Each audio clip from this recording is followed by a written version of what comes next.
चलिए दिवाकर जी की बाइट हम ही ले लेते हैं। आप दे दीजिए, रुकिए। क्या हुआ? अरे सर आगे लगाइए तो आगे लगाइए। Roll sir. चलिए जरा। ओके।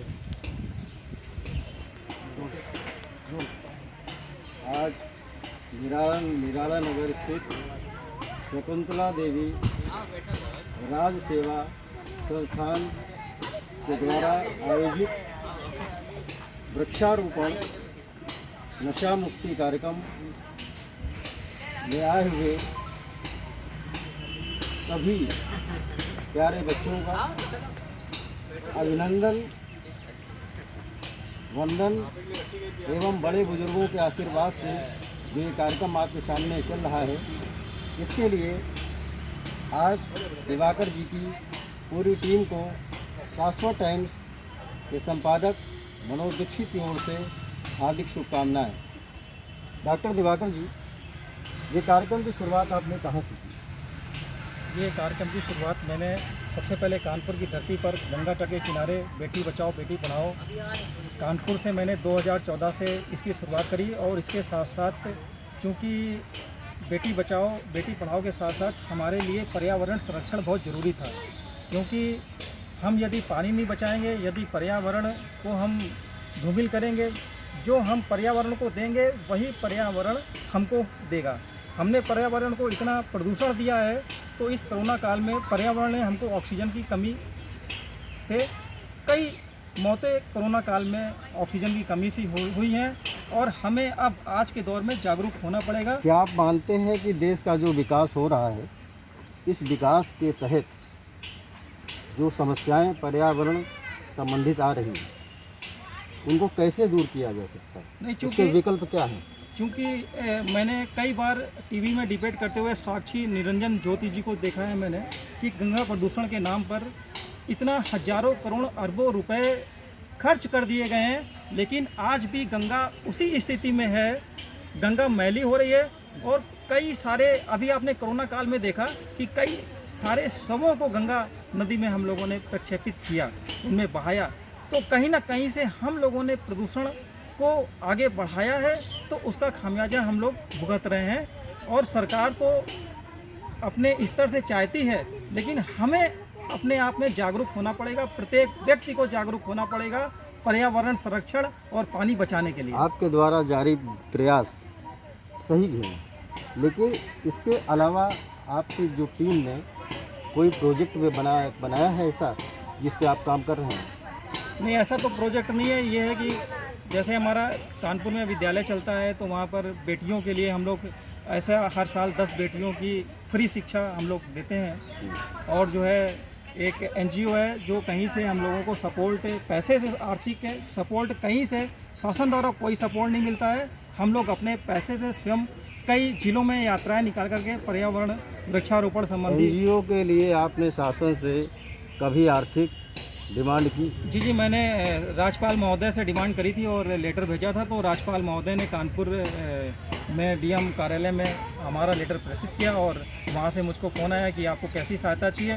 तो उन्होंने कहा कि हम आपको डायरेक्ट वे में कोई ऐसा पैसा आपके एनजीओ के लिए हम नहीं देंगे, आप एक प्रोजेक्ट बना करके लाएँ, उसके माध्यम से आपको पैसा मिलेगा। इसके अलावा आपके अभी तक कितने सदस्यों की ज़रूरत आपको पड़ी है अपने खुद के किए गए कार्यों से, या और सदस्य आपके अपने आप जुड़ रहे हैं? अभी जो है हमारा अभियान जो है 2014 से चल रहा है, तो कानपुर की धरती पर कई सारे, अभी मीना मिश्रा जी हमारे साथ जुड़ी हुई हैं, और कई सारे हर हफ्ते कम से कम 4 व्यक्ति ऐसे होते हैं जो समाज को आगे बढ़ाने के लिए। लगभग कितनी संख्या है? लगभग हमारे पास एनजीओ में कम से कम 200-300 लोग आज की डेट में जुड़ चुके हैं। सोशल मीडिया के द्वारा आप एक्टिव रहते हैं? हाँ, सोशल मीडिया के द्वारा जो है हमारे कई फॉलोवर्स हैं, कम से कम जो है 2-3-4 हज़ार फॉलोवर्स हैं, और कई सारे हमारे अभियानों को पूरे भारतवर्ष ही नहीं अपितु पूरे विदेशों तक हमारे अभियानों को देखा जाता है। सरकार से क्या चाहते हैं? सरकार से मैं ये चाहता हूँ कि आगे आने वाले समय में जो बेरोजगारी है, आज पेट्रोल के दाम बढ़ रहे हैं, डीजल के दाम बढ़ रहे हैं, कई सारी वस्तुओं के दाम बढ़ाए जा रहे हैं, तो मैं सरकार से ये निवेदन करता हूँ, कोरोना काल में हमारा गरीब बहुत बुरी तरह टूट चुका है। तो हमारा गरीब ना टूटते पाए। आपने कहा था कि गरीबी मिटाओ और सरकार को आगे बढ़ाओ, तो आज गरीब मिट रहा है, सरकार आगे बढ़ रही है, लेकिन हमारा गरीब बहुत पीछे चला जा रहा है इस कोरोना काल में। तो सरकार से निवेदन है, कृपया ये जो मूल्य बढ़ाए जा रहे हैं, डेली गैस सिलेंडर के दाम बढ़ाए जाते हैं, डेली पेट्रोल के दाम बढ़ाए जाते हैं, अन्य खाद्य पदार्थों के दाम डेली बढ़ाए जाते हैं, तो ये निवेदन है हमारा एनजीओ की तरफ से, पूरे कानपुर की धरती से निवेदन है कि कृपया दाम, पेट्रोल के दाम ना बढ़ाएं। लगातार कोरोना काल में जीडीपी का स्तर गिरता रहा, सरकार ने अपना पक्ष रखा कि ये किसान आंदोलन के कारण हो रहा है। इससे आप क्या कहना चाहेंगे? किसान आंदोलन के कारण तो नहीं हुआ है कि हाँ, हालांकि जो है किसान आंदोलन से कुछ ना कुछ हरियाणा और जो है पंजाब हमारा प्रभावित हुआ है, आना जाना जो है प्रभावित हुआ है, लेकिन ऐसा नहीं है कि व्यक्ति जो है रोजगार के लिए, यदि आप रोजगार मुहैया कराएंगे तो हर व्यक्ति रोजगार करना चाहता है। व्यक्तिगत रूप से आप क्या मानते हैं कि महंगाई बढ़ने का मूल कारण क्या है? महंगाई बढ़ने का हमारी सरकार है। महंगाई बढ़ने का मूल जो कारण है वो हमारी सरकार है। हमारी सरकार, चूँकि कोरोना काल में व्यक्ति बहुत टूट चुका है, कई लोग गरीब हो गए हैं। हमारा कानपुर में विद्यालय चलता है, तो हम जानते हैं कि कैसे हमारे विद्यालय में बच्चे पढ़ाते हैं, लेकिन फीस के नाम पर मैं उनसे क्या फ़ीस मांगूं, जो रेडी पटरी पर लगा करके जो है डेली अपने बच्चों का पेट पाल रहे हैं, तो उनसे मैं क्या फ़ीस मांगूं।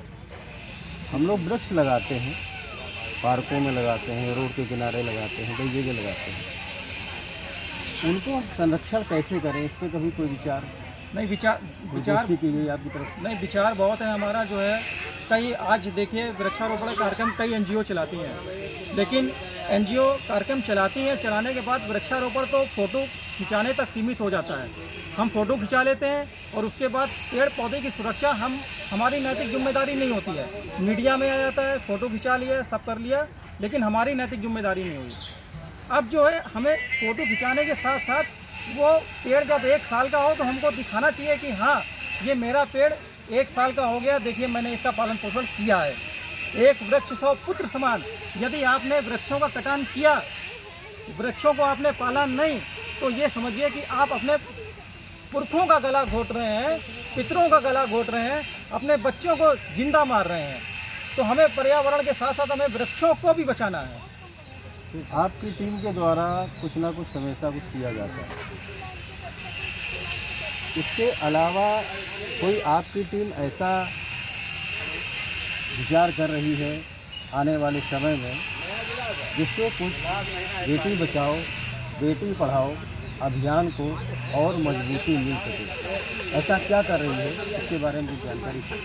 ऐसा जो है हम लोग बस्तियों में जाते रहते हैं, बस्तियों में कई गरीब कन्याएं रहती हैं, तो उन कन्याओं को हम लोग एक लिस्ट बना रहे हैं और गरीब कन्याओं को जो भी पेंसिल और किताब बस्ते से लेकर के हर एक चीज़ पढ़ाई से संबंधित उनको मुहैया कराई जा रही है।